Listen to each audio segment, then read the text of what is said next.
All, myself Jelila Kiki, an independent research scholar, and my topic is magical realism and the power of storytelling, exploring creativity, consciousness, and literary expression in 100 Years of Solitude. So, the story 100 Years of Solitude by Gabriel Garcia Marquez, masterpiece of magical realism. The boundaries between reality and fantasy are blurred, and the reader is transported to a world of wonder and enchantment. Gabriel Garcia Marquez' 100 Years of Solitude is a masterpiece of magical realism that has captivated readers worldwide with its enchanting narrative, complex characters, and thought provoking themes. And this novel is not only a testament to the power of storytelling but also an exploration of the intricate relationship between creativity, consciousness, and literary expression. Through the Bondia family struggles triumphs, Marcus weaves a tale that is both a critique of historical and cultural forces and a celebration of the human spirit. So, the theme of the story is the Bondia family's complex relationship between love and drive to the novel's plot.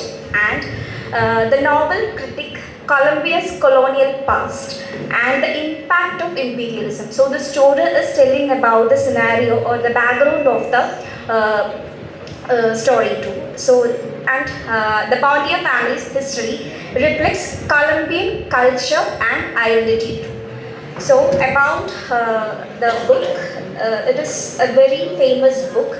So the novel was an immediate bestseller in Spanish, not since Madame Bovary has a book being received with a simultaneous popular success and critical acclaim that greeted 100 Years of Solitude.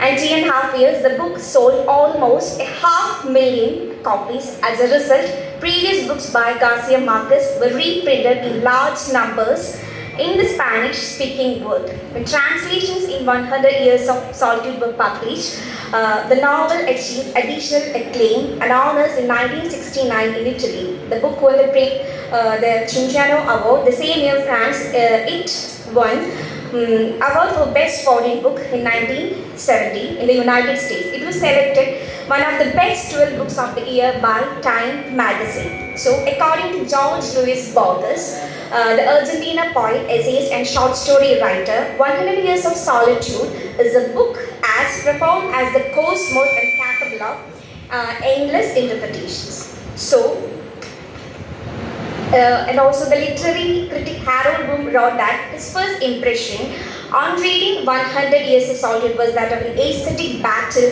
fatigue, since every page is full of life that is beyond capacity of any single reader to absorb.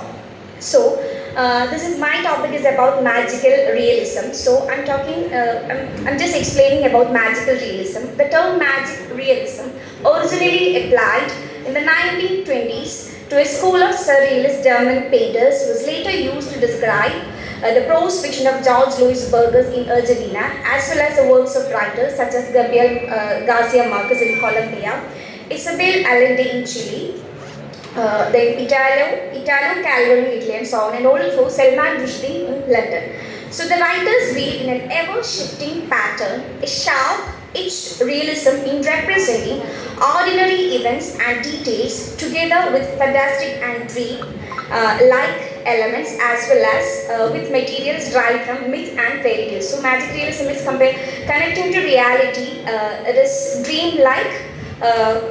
Things are included in the story. That is about magical realism. So, moving to magic realism in the story.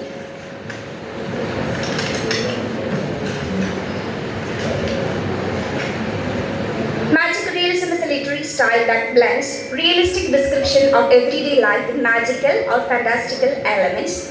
In 100 Years of Solitude, Marcus masterfully employs magical realism to create a unique narrative, voice, and atmosphere. The novel is set in a fictional town called Mercado, where the ordinary and extraordinary extraordinary coexist. One of the most striking aspects of magical realism in the novel is its ability to blur the boundaries between reality and fantasy. Marcus achieves this by presenting magical events as mundane and ordinary, making it difficult for the reader to distinguish between what